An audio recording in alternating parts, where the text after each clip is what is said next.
الله الرحمن الرحيم بسم الله الرحمن الرحيم بسم الله الرحمن الرحيم بلا يقولك بسم الله الرحمن الرحيم واحد سلام يوم الصومالية ملك استاج شوكتم السلام يا سلام تسلم كل السلام عليكم ورحمة الله وبركاته سلامك بعد واحد سلام يوم الصومالية الملك استاج شوكتو وانكم السلام يا سلام تسلم كل السلام عليكم ورحمة الله وبركاته ما أنت شركة نشر يدو حقوق سابسين هي دور قضبة إنه كلا قاعد الدونو عن جوهر رسمي مجادي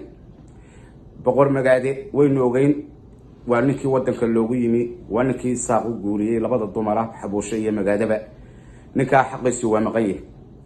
صدح ميرود بكدجان واحد دجان قولوا له بدي أريد السلمدو بين الدجان واحد دجان بربر الصاحل بين دجان واحد دجان سناك وحلا عليه واحد كليهن معمول الله استوى مريا مشرتو واحد وشيء نمان كان معمول كوري قال السنة يدي أفطوبتي iska cid kale oo saaqiya ka sheekanaysa kuwii loogu yimi wadanka xaqoodii baa cunaysa waxaasina wax la daawan karana maaha wax la dhageysan karana maaha wax la isugu iman karana maaha farmaajina waxaan u sheegayaa inta ay magaalada Soomaaliland ka maqan tahay inaadan wax Soomaaliland la yiraahdo iyo Soomaaliya inayna wada hadlay inta gabooyi iyo ka maqan yihiin nimanka lagu yiraahdo magaalada xaqoodii wax aad la hadli kartaa ma jirto taas waa taa talabaadina cali shira hadlay wuxuu yiri imika sanadka soo socda miisaaniyada 1 bilyan bay galaysaa marka sanaag lagu daro in buuraheeda gurano waxaynu ognahay Saad Cali Shire inuu akoon u samaystay dekada berbera ay ugu soo dhacaan isaga iyo DB World ku shaqaystaan dekadii maydh waa ninka iibsaday ee xaqeedii cunay ee dawga cad ku dhisay marka waxaan u sheegayaa ummadan reer sanaag ee lagu xisaabtamayo waxeeda علي عسى iyo ina cali shire iyo waxaas ku wareegayaan ina buurihiina ilaashataan oo ku taamila qaadataan faqayo sida loogu maranayo taasina waa ta saddexaad waxaan soo dhaweynayaa suldaanka u jawaabay boqor buur madow aad iyo aad baad u mahadsantahay inaad ugu dhaarato oo aad ugu hanjabto hargeysa xaq baad ugu leedahay ninka fidmada iyo qabyaaladda iyo qurunka ka wada ummadda Soomaaliyeed boqorkana sheeganaya anigu deena waxaan la yaabanahayba kuwan TV-ga u yeeray oo yeeranaya wax ka duubaya ninka noocaas cid dhageysanaysa waa ninka inuu ognahay ee ceelaf weyn 5 sanadood dagaalka isaga iyo walaaladii ay saas ugu waday waa ninka aad ogeydeen geelan uu ka sheekaynayo imaaraadka carabtu ka soo kaxaysto wuxuu yiri halkaasaan idinku haynayo dhoobi inuu u yahay oo dhoobinimo ku soo mashruuca ku soo qaatay dadka wadanka joogana ay barabixiyeen masaajidadii dugubleena la baabiiyay ogtihiin waa raga waxa ka talinayay in gaar la kuri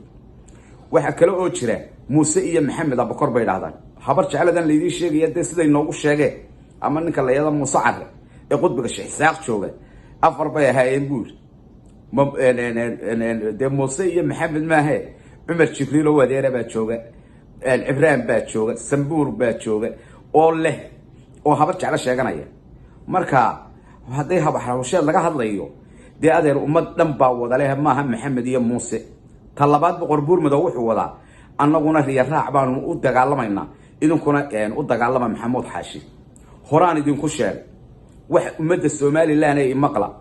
xusbiga kulmiye la yiraahdo shaqo anagu kuma lihin waa xusbigii qoomaluudka waa xusbigii qabyaaladda وحسبي بابا وحسبي قرشدة وحسبي بوب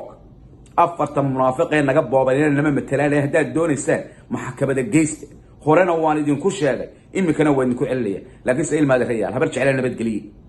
وحبا ما يعنون وأفرت حاران عد والبلة الماضي الرجال والماضي الرجال نجد داي ربنا أنا نقبل ونجي قاتشة يسد الدلي أوجيدين 2017 كي تاسنا واتا waxaan ku soo gabagabeynaya bahalka la yaa tukaah dadkana wax buu la cunaa shimbirahana wax buu la cunaa marka ninkan cali case iyo ninkan la yiraahdo ina cali shire Saad Cali Shire waa tuki ummadii oo cali case loo adeegsanaya sanaag ka ilaashada taasaan ku soo gabagabeynaya shirkeena jarayd waxaan si u sheegaya inaan doorasho wax la yiraahdo dhacayn ilmaade rayaalo ama kulmiye dhaha ama wadane dhaha ama ucudaha wax doorasho oo wadanka ka dhacaya oo haba yaraatee ma jirto ha kuna seexanina ha kuna soo toosinina shacabku idinkay idin dantahay waxaan shirkeena jaraa'id ku soo gabagabeynaya farmaajo dowladda Soomaaliya waxay tiri Somaliland oo wada socota ama waanu furfurayna Somaliland isma dhisay nin siyaasi Somaliland ma metelo waadugay Somaliland in lagu sheegay burca lagaga dhawaaqay ismaana ku dhawaaqay ismadii baa lala hadlaya nimanka ku shaqeeyana siyaasiga calooshoodii caruurtooda metelaan kuwanaad dalaal marba Jabuuti la tagayana calooshoodii caruurtooda metelaan isma metela waayo waxan waa qabyaalad iyo deegaanka ninka suldaanki reer buu ka mas'uuliye laakiin ninka siyaasiga cidna kama mas'uulaha wuxuu ka mas'uul yahay calooshiisa iyo caruurtiisa ayuu wardayay inta been sheegaya laakiin sanadka suldaanki reerkiibu metela ismay ka go'aan ismada koonfureed iyo ismada waqooyiha la isu keenay marka ha ka wada hadleen waayo garaadada iyo salaadiinta iyo cuqaashu markay isu timaadeen culimada diintu waa la isfahmayeen waayo